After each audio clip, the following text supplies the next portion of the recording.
Assalamu alaikum, hürmetli din kardeşler. İhtibarınızga Tatar Ozanı Mektebi'nin Şirat'tағы onlayn dərісini təqdim etəbiz. Bugün biz tağında təfsilli rəvişdə Ozan aytudagi məqam türləri turunda söyləşirbiz. Hem Tatar məqamın ayrım analizlərimiz. Bundan tış Ozan aytkəndə Tatar məqamın borluqqa ketiru turunda da fikirləşirbiz. Hayırlı sağatda. Uzgan dərslər kübüsünçə Ozan sözlərinin dürüst aytılışına, motor əhəngli avaz borluqqa ketirüge, tavuşni жылытуга bağışlanğan idi. Bugün biz siznin bilen ise məqam turunda söyleşirbiz. Нәрсә соң ул məqam? Məqam bilgili bir tavuş, ягъни tonlarının bilgili bir tərtibdə, ягъни bilgili bir intervallar bilen tüzülgən melodik qalıp. Әлеге qalıp üstünlüklü rəvişdə dini tekstlarını köylәү өчен kullanıla. Misal için Garap kişisi dini tekstni mundayrak məqamga salır idi. A'udhu billahi mineşşeytanirracim. Bismillahirrahmanirrahim. Әміне енді Tatar kişisi için mundayrak məqam yaraşlı bulur idi. A'udhu billahi mineşşeytanirracim. Bismillahirrahmanirrahim. Ғуман алғанда һәм ғади генә әйтеп, мәқам менә шушы була инде. Мәқам төшенчәсен бүген без Озанга нисбәтле кулланырбыз. Тулырак аңлар өчен иң элек әйдәгез әле берничә көнчыгыш мәқаме үрнәкләрен карап үтик. Көнчыгышта киң таралган төп 3 Озан мәқаме бар дип әйтергә була. Алар билгеле күбрәк, ләкин без аларның өчесен карап үтәрбез. Шартлыча әйтеп аларны Бәйят мәқаме, Раст мәқаме һәм Курт мәқаме дип атарга була. Misal üçün Məkkədə Ozanны Бәйят мәқамы белән булайрак итеп әйтәләр. Аллаһу акбар, Аллаһу акбар. Раст мәқамын biz Мәдинә шәһәрендә ишетә алабыз. Мәдинә озанчысы булай дип аваз сала. Аллаһу акбар, Аллаһу акбар. Аллаһу акбар, Аллаһу акбар. Моны шулай ук Мисыр озаны дип тә йөртәләр.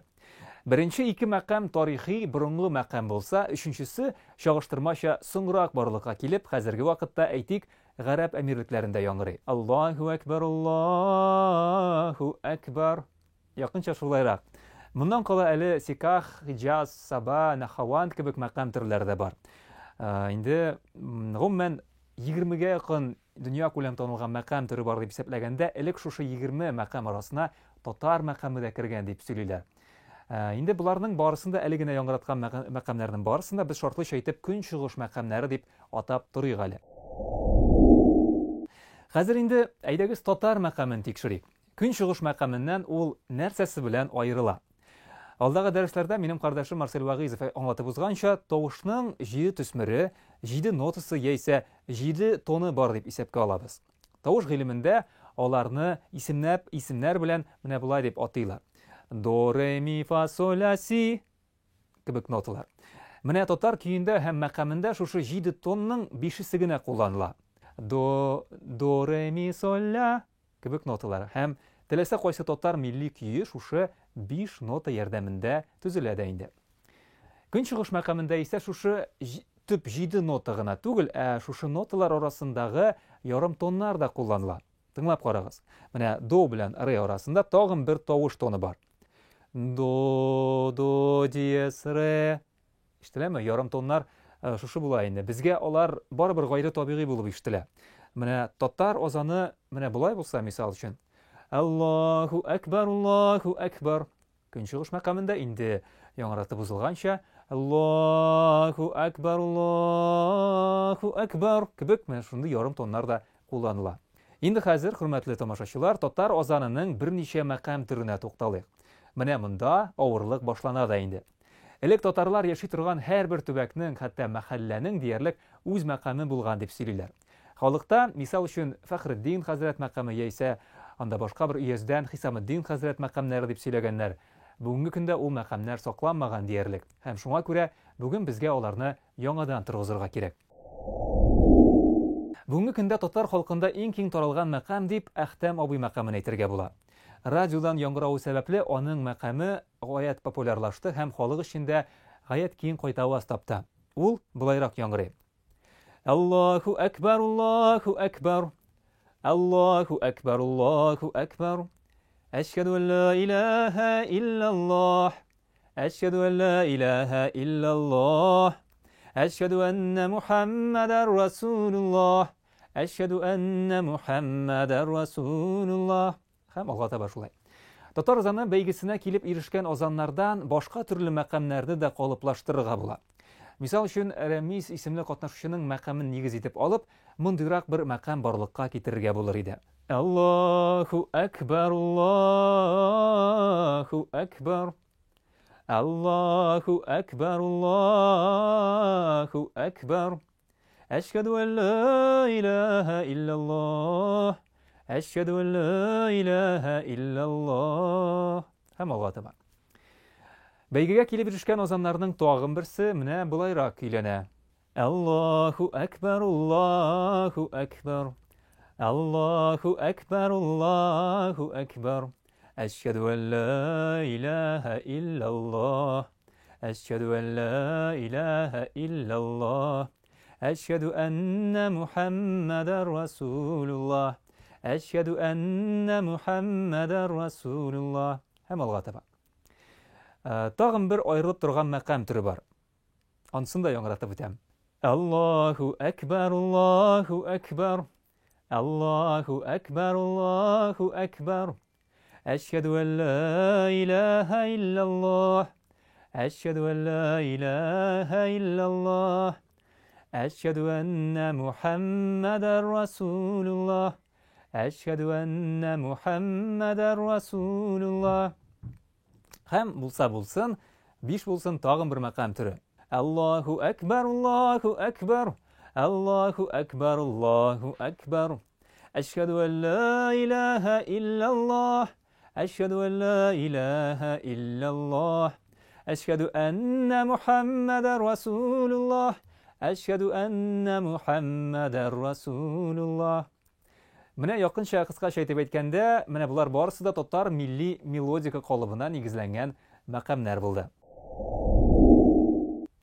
Инде хәзер иң кызыгына килеп җиттек. Азан өчен татар мәкамын үзегез булдыру эшенә килеп җиттек. Менә монысы иң авыры да, шул ук вакытта иң кызыгы да. Чөнки булган мәкамгә азан итү ул кадәр авыр эш түгел әле. Ә менә үзеңнең уникаль мәкамыңны булдыру, монысы иҗади процесс. Һәрбер кешенең күңелендә бер көй, бер моң була. Шушы моңны азаныңа күчерә алсаң, нәтиҗәдә гаять матур сәнгать әсәре барлыкка килергә мөмкин. Соңгысы әлбәттә тырышлык һәм аерым сәләт сорый торган әйбер. Ничек булса да, әйдәгез әле шушы яңа татар мәкамнәрен барлыкка китерү эшен бергәләп башлап җибәрик әле. Мин сезгә аның принципларын сөйләргә тырышырмын, сез исә бу мәгълүматны эшкәртеп, шушы принцип калып буенча үзегез уникаль мәкамыгызны булдырырсыз. Һәр хәлдә тырышып карарсыз. Шулай итеп, милли мәкамдә 5 тон, 5 нота кулланыла дип әйткән идек. До, ре, ми, соль, ля, соль, ми, ре, до. Безгә шушы милли гамманы истә калдырырга кирәк. Ничек итепме? Әйдәгез аны берәр текстка бәйләп куябыз. Мисал өчен, татар мәкаме белән килим. Атып алдыгызмы? Татар мәкаме белән килим. Шушы музыкаль фразага барлык пентатоник ноталар системасы да салынган. Әгәр дә онытсагыз, берәр татар халык җырын исегезгә төшереп, әлеге мәкамны шулай хәтерегездә торгыза алырсыз. Мисал өчен, Абдулла Тукайның Туган авыл дигән җырын көйләп карауга ук сез менә шушы мотивны искә төшерә аласыз. Тау башына салынгандыр безнең авыл, бер чишмә бар якын безнең авылга ул. Мисал өчен инде. Кай вакыт азанны 2 нота, 2 тон кулланып кына да әйтәләр. Мисал өчен. Аллаһу акбар, Аллаһу акбар. Аллаһу акбар, Аллаһу акбар. Бу очракта инде азан тоныграк, корырак яңгырый. Ләкин шул вакытта азанны матур итәм дип, аны симфониягә әйләндерергә дә кирәкми. Мисал өчен, менә без карап үткән Әхмәт абый азанында 5 тон кулланыла. Сез дә үзегезнең азаныгызда 5-7 тон куллансагыз, ул җитәрлек булачак дип уйлыйм. Азанда чакыру, өндәү, дәртләндерү кебек тавыш төсмерләре булырга тиеш.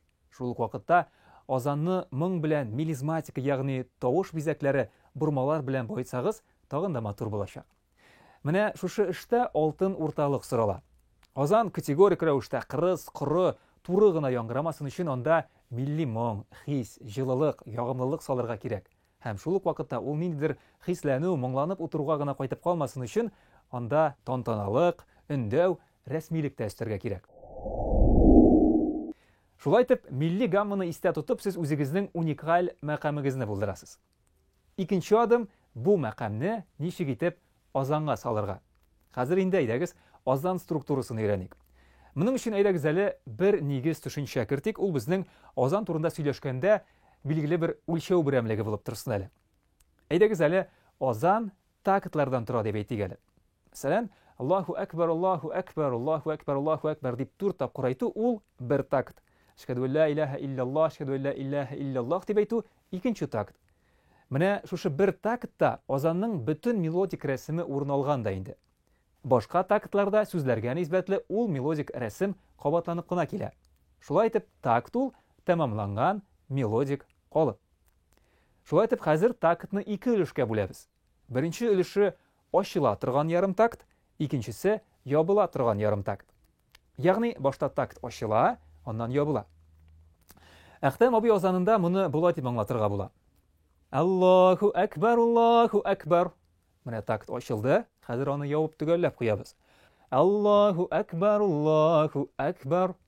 Һәм бөтен азанда шушы тәртипкә корыла. Барлыгы безнең 5-6 такт килеп чыгарга мөмкин. Hayya alel salah, hayya alel falah дигән сүзләрне бер такт эченә кертсәгез дә була, аерым такт итеп куллансагыз да була. Инде менә соңгы Аллаһу әкбәр һәм ла илаһа илляллаһ дигән сүзләр гадәттә инде бер такт эчендә әйтелә. Әйдәгез, тагын бер кат Әхтәм абыйның азанын көйләп карыйм. Сез инде шушы тактларны күзәтегез һәм Әхтәм абыйның азанын тагын бер кат тыңларсыз. Аллаһу әкбәр, Аллаһу әкбәр. Аллаһу әкбәр, Аллаһу әкбәр. أشهد أن لا إله إلا الله أشهد أن لا إله إلا الله أشهد أن محمدا رسول الله أشهد أن محمدا رسول الله حي على الصلاة حي على الصلاة حي على الفلاح حي على الفلاح الله أكبر الله أكبر لا إله إلا الله. Bu инде Әхтәм абыйның азанын нәкъ аныңча оригиналда әйтү булмады, безнең калыпка туры китереп, безнең менә шушы методологик системага туры китереп әйтү булды. Шулай итеп, хөрмәтле тамашачылар, без сезнең белән бүген мәкам турында сөйләштек һәм үз азан мәкамын булдыру методикасы турында фикерләштек. Бүген дә яңгыратылган берничә татар мәкаме үрнәген без әле аерым рәвештә дә урнаштырырбыз. Бүген сөйләгән сүзләр исә фәнни мәгълүматка дәгъва итми, ул минем шәхси күзәтүләрем һәм фикерләүләрем нәтиҗәсендә туган методик тәкъдим генә. Беренче омтылыш кына дип саныйк без моны. Чыннан да әлеге зур эшне нәрсәдәндер башларга кирәк бит һәм булар хакында сезнең фикерләрне ишетү һәм сезнең белән киңәшләшү дә миңа бик кызыклы булыр иде. Татар азанын һәм татар мәкамен торгызу эшенә рухи моң иҗат берләшмәсе белән бергә алынык һәм әлеге матур, хәерле, фазилатлы эшне бергә алып барыйк дигән теләктә бүгенгә саубуллашабыз. Ассаламу алейкум ва рахматуллахи ва баракатуһ.